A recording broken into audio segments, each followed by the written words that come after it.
Life at 40 was exactly as I had meticulously planned it, a successful career as a department head, a comfortable home, and a shiny car in the driveway.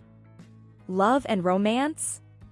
Those were chapters one had skipped, focusing instead on my spreadsheets and meetings. Until one unassuming evening at my friend Lisa's party, where my well-ordered world took an unexpected turn. "Anna, you need to get out more," Lisa had insisted over the phone. "It'll be good for you." I had reluctantly agreed, not really expecting much from the evening. As I arrived at the party, the atmosphere was buzzing with laughter and chatter. I felt out of place, awkwardly holding a glass of wine, scanning the room for a familiar face. That's when I noticed him. He was in the middle of a lively group, but somehow seemed separate from them. There was an ease about him that caught my attention. He walked over to me, a confident yet friendly smile on his face. "Hi, I'm Tom," he said, offering his hand. "I don't think we've met before." "I'm Anna," I replied, shaking his hand. His grip was firm, reassuring. "First time at one of Lisa's infamous parties?" he asked, his eyes twinkling with amusement. "Is it that obvious?" I said, trying to match his light tone. "Just a lucky guess," Tom chuckled. "So, what brings you here tonight? Friend of the host?" "Yes, Lisa and I go way back. But parties aren't really my scene. I'm more the type to curl up with a good book at home," I admitted. A fellow book lover. What do you like to read?" Tom asked, leaning against the wall, completely engaged in our conversation. "Mysteries mostly. There's something about unraveling a puzzle that's relaxing after a day of work," I said, feeling a bit more at ease. "I get that. I'm more into biographies, though. Real-life stories have a certain appeal, don't you think?" Tom said. The conversation flowed effortlessly from there. We discussed everything from our favorite authors to our jobs. I learned he was a graphic designer, passionate about his work, and surprisingly, 5 years younger than me. His sense of humor was a breath of fresh air. As the night wore on, we somehow found ourselves tucked away in a quieter corner of the room, lost in conversation. It was uncanny how natural it felt to talk to him, as if we'd known each other for years rather than hours. When it was time to leave, Tom insisted on walking me to my car. "I hope I get to see you again, Anna," he said earnestly as we stood beside my car. "I think I'd like that," I found myself saying, surprised by my own willingness to step out of my comfort zone. "Good night, Tom." Driving home, my mind replayed our conversation, his laughter, the ease of the evening. It was unsettling yet exhilarating. For the first time in a long while, I felt a spark of something new, something unexpected. After that party, Tom and I started seeing each other more. It wasn't like anything I had experienced before. He was thoughtful in ways that caught me off guard. He'd surprise me with my favorite coffee at work or send me texts just to say he was thinking of me. One evening, he invited me over for dinner. I walked into his apartment to find he had cooked an entire meal. "I hope you're hungry," he said, grinning from ear to ear. "I'm impressed. I didn't know you could cook," I said, taking in the spread on the table. "There's a lot you don't know about me," he replied with a wink. "For instance, I make a mean lasagna." As we ate, he told me stories about his family, his dreams, his fears. It was intimate, real. After dinner, we settled on the couch, a comfortable silence enveloping us. "You know, Anna, I never thought I'd meet someone like you," Tom said, looking into my eyes. "Like me? How so?" I asked, feeling a warmth spread through me. "Someone who's not just about the surface stuff. You see the world differently.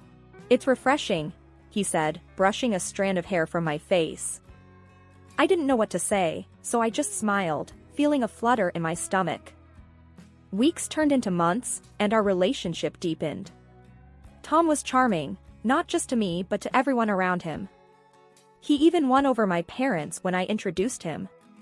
My mom, who was usually hard to please, said, "He's a keeper, that one." But the real turning point came 6 months into our relationship. It was a regular evening. We were walking in the park after dinner. Anna, I've been thinking, Tom started, sounding serious for once. I don't want to spend another day without you. Marry me. His proposal caught me off guard. Tom, are you serious? We've only been together for 6 months. I know it's fast. But when something feels right, why wait? He argued, his eyes searching mine for an answer. I looked at him, this man who had unexpectedly become my world. Yes, I found myself saying, yes, I'll marry you. Married life started like something out of a storybook. Tom and I were in our own little world, wrapped up in the bliss that comes with being newlyweds. In those first few months, Tom was incredibly attentive. He'd surprise me with little notes hidden around the house, each one making my day a little brighter. One evening, I found a note on the bathroom mirror. Meet me in the backyard, it read. Curious, I made my way outside to find Tom had set up a makeshift projector. Movie night under the stars, he announced proudly. I couldn't help but laugh. You really go all out, don't you? Only the best for my wife, he replied with a wink. As we cuddled under a blanket watching an old classic, I remember thinking I had never been this happy. But it wasn't just the grand gestures. It was the small things too. How he'd make coffee just the way I liked it, or how we'd cook together, dancing around the kitchen to some old tune. One day, as we were making dinner, I playfully splashed him with water. Hey, what was that for? He exclaimed, pretending to be offended. Just keeping you on your toes, I shot back, laughing. He came over, a mock stern look on his face. You're going to pay for that, he said, before breaking into a smile and pulling me into a hug. Life with Tom felt easy, like everything had fallen into place. Even when we disagreed, it was never anything serious. We had this rhythm, this understanding between us that felt natural. But as perfect as everything seemed, there were moments that gave me pause. Like when Tom casually suggested that we should have a joint bank account for convenience. I remember frowning slightly at the idea. Isn't it a bit soon for that? We're doing fine managing our finances separately. He shrugged, a carefree smile on his face. It's just easier this way, isn't it? One less thing to worry about. I hesitated but eventually agreed. After all, we were married now. Sharing a bank account seemed like a logical step in our partnership. The shift was subtle at first. After we merged our bank accounts, I noticed small discrepancies in our finances. Tom started spending more, often on things that seemed extravagant. One evening, I decided to bring it up. We were sitting in the living room, bills scattered on the coffee table. Tom, I've been noticing some large amounts coming out of our account lately. Fancy suits, high-end gadgets, it's a bit much, don't you think? Tom looked up from his phone, seemingly unfazed. Oh, that. Well, I need to look the part, don't I? You can't have your husband looking shabby. I frowned. But we need to be smart about our spending. We have a mortgage and other responsibilities. He waved his hand dismissively. Relax, Anna. We're doing fine. Don't be such a worrywart. That conversation left a sour taste in my mouth. Tom's attitude towards money was so different from mine. I was used to saving, planning for the future, while he seemed to live in the moment, unconcerned about tomorrow. As weeks passed, Tom's behavior started to change in other ways too. He seemed less interested in spending time with me, often opting to go out with his friends instead. Then came the day when Tom dropped another bombshell. He came home early from work, a buoyant smile on his face. Guess what? I've decided to go part-time at work. I'll be working only till noon, he announced cheerfully as he raided the fridge. I stared at him, dumbfounded. Part-time? Why? We haven't discussed this. He shrugged, grabbing a beer. I figured since you're doing so well with your job, I could take it easy. Plus, I want to focus on my hobbies, maybe hit the gym more. I felt a surge of frustration. Tom, we're a team. Decisions like this should be made together. He looked at me, his expression one of annoyance. Why are you making a big deal out of this? It's not like we can't afford it. The conversation escalated from there, ending with Tom storming out of the room. I sat there, feeling a mix of anger and disbelief. It was around that time that I suggested maybe we should start thinking about having a child, hoping it would bring us closer. Tom's reaction, however, was far from what I expected. A child? Are you serious, Anna? I think you're a bit too old for that, he said bluntly, not even looking up from his phone. His words stung. I was taken aback by his insensitivity. Too old? That's a harsh thing to say, Tom. He shrugged. It's the truth. Besides, I'm not ready to be tied down with kids. I couldn't believe what I was hearing. This wasn't the Tom I married. He used to be considerate, loving. Now, he was turning into someone I hardly recognized. As the days turned into weeks, the distance between us grew. The man I fell in love with was fading away, replaced by someone who seemed to care only about himself. I started to feel more like an ATM than a wife, a provider rather than a partner. The changes in Tom were becoming more pronounced, and it felt like our marriage was on a slippery slope. His part-time job meant he was home more, but not in the way I had hoped. He spent most of his time at the gym or hanging out with friends, leaving me to handle the household chores. One evening, I came home exhausted from work, only to find the house in a mess. Tom was sprawled on the couch, scrolling through his phone. "You're home early," I commented, dropping my bag. He didn't look up. "Yeah." Gym was crowded. Decided to skip it. I sighed, looking around. "Tom, since you're home more, do you think you could help out with some of these chores?" He frowned, his tone defensive. "What? Now you want me to be a house husband? That's not my thing, Anna." I felt my patience wearing thin. It's not about being a house husband. It's about helping each other out. He shrugged, unmoved. "I don't know, Anna. I have other things to do." I bit back a sharper retort, feeling a growing sense of frustration and loneliness. It was like talking to a wall. He just didn't get it, or he didn't care. I couldn't tell which was worse. The situation worsened when I suggested he could use his free time for something productive, like taking care of the house or cooking. "Me? Cook? Come on, Anna, you know I'm no good in the kitchen." He laughed it off. "But you could learn. It would be helpful," I pressed, hoping he'd see reason. He scoffed. "I have better things to do with my time." I felt a surge of anger. "Like what? Going to the gym and hanging out with your friends?" He rolled his eyes. "You just don't get it, do you? I need my space, Anna." I couldn't believe what I was hearing. This was not the partnership I had signed up for.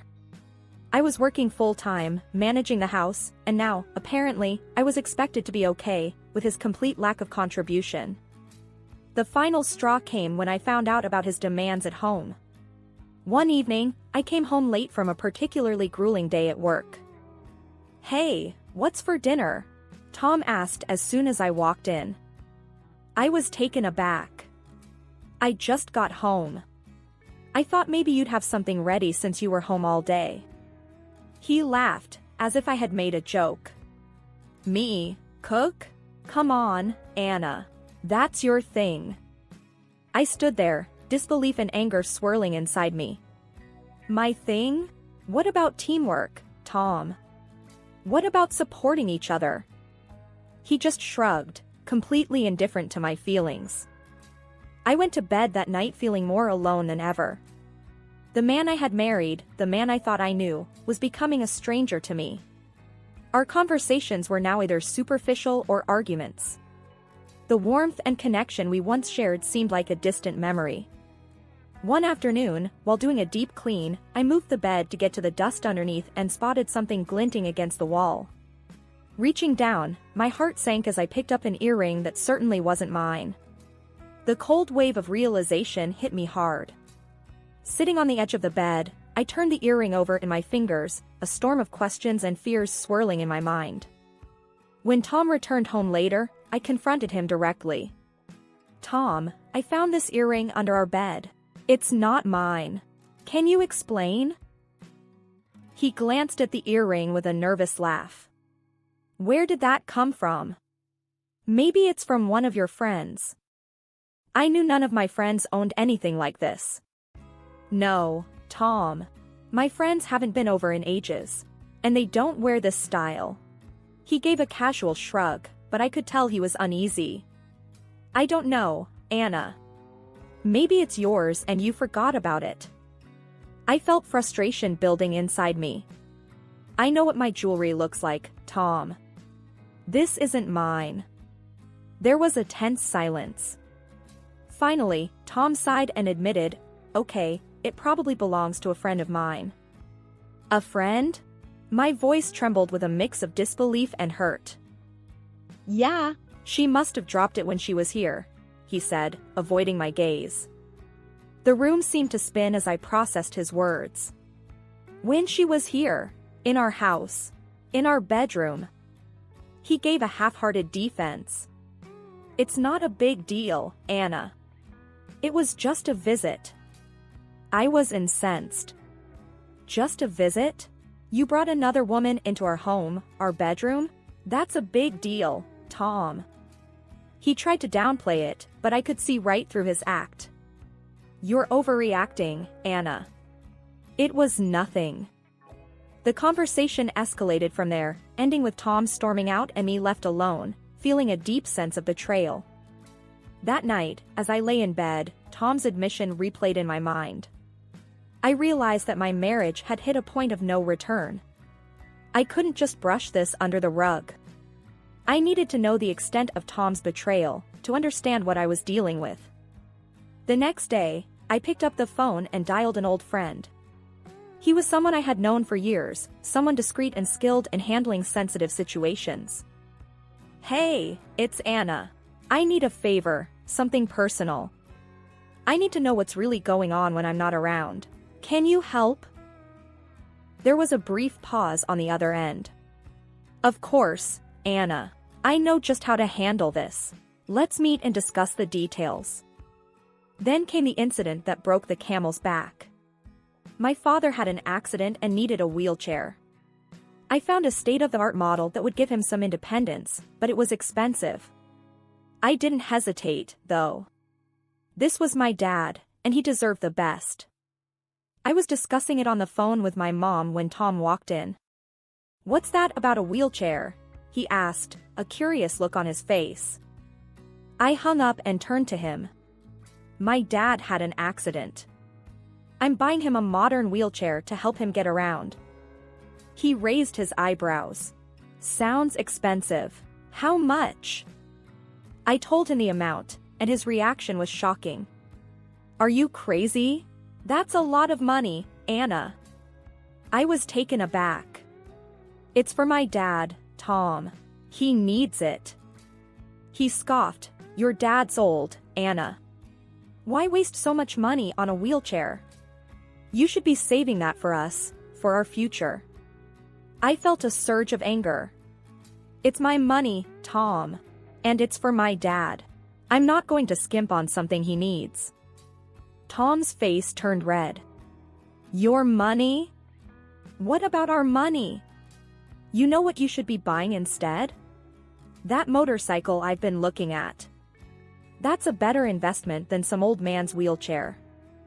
I couldn't believe my ears. "A motorcycle? You think a motorcycle is more important than my injured father?" He shrugged. "Yeah, I do. I work hard. I deserve it." I shook my head in disbelief. "You barely work, Tom. And even if you did, my father's needs come before your wants." He got in my face, his voice raised. "You're being selfish, Anna. All you care about is your family. What about me? What about what I want?" I stood my ground. "This isn't about you, Tom. This is about my father needing help, and I'm going to give it to him, whether you like it or not." Tom laughed mockingly. "You know what, Anna? I married you for your money. You're just an old, ugly woman who I thought would be easy to control. But I see now you're just a fool. If you don't buy me that motorcycle, I'll divorce you. And good luck getting married again at your age. Let's see who'd want you after me." I felt a surge of anger mixed with determination. Reaching into the drawer of the coffee table, I pulled out a folder and slammed it onto the table. "These are pictures from a private detective, Tom. They show exactly what you've been up to when I'm not around," I said, my voice steady despite the turmoil inside. His smirk faltered as he flipped through the photos, his face turning pale. The images were undeniable proof of his infidelity, his betrayal laid bare for him to see. "And this," I continued, pulling out another set of documents, "is our divorce paperwork. I'm done, Tom. I'm done being disrespected, lied to, and used." He looked up from the photos, his earlier bravado gone. "Anna, please, we can talk about this. I didn't mean those things I said." But it was too late. I had seen the truth behind the man I married, and there was no going back. "I've made my decision, Tom. It's over," I said firmly. As he left the house that day, the folder and divorce papers in his hands, I felt a profound sense of relief mixed with sorrow. It was the end of a painful chapter in my life, but also the beginning of a new, albeit uncertain, journey. The divorce proceedings were nothing short of a roller coaster. Tom, in a desperate attempt to salvage what he could, demanded alimony, citing the stark difference between our salaries. His audacity knew no bounds, and the trial turned into a battleground of accusations and legal maneuvers. I sat in the courtroom, my lawyer by my side, clutching the folder that held all the evidence of Tom's infidelity and betrayal. As his demands for alimony echoed through the room, I felt a mix of disbelief and determination. This was the man I had loved, and now he was trying to exploit me one last time. When it was my turn, I presented everything: the photographs from the private detective, bank statements showing his extravagant spending, and testimonies about his lifestyle. The evidence was overwhelming, painting a clear picture of a man who had taken advantage of my trust and love for his own gain. The judge listened intently, flipping through the evidence, his expression unreadable. After what seemed like an eternity, he finally spoke. The court ruled in my favor. Tom's claims for alimony were dismissed, and the divorce was granted on my terms. I remember exhaling a breath I didn't realize I was holding, a weight lifting off my shoulders. It was over. The legal ties that bound me to Tom were severed, and I was free. In the aftermath of the trial, life slowly started to return to a new kind of normal. I focused on rebuilding myself, reconnecting with the parts of me that had been lost in the shadows of my marriage. One day, as I was having coffee with a friend, she mentioned Tom. "Have you heard about your ex? He's in deep trouble. Debt's piling up, and I heard he's even hiding from some angry husbands." I sipped my coffee, feeling a sense of closure. Really? Can't say I'm surprised. He made his bed, now he has to lie in it. The conversation moved on, but a part of me felt a sense of vindication. Tom's actions had finally caught up with him. It was a harsh reality, but one he had brought upon himself. As I walked home that day, the sun setting in the distance, I felt lighter. The chapter of my life that was Tom was closed, a bittersweet ending to a story that had started with so much promise.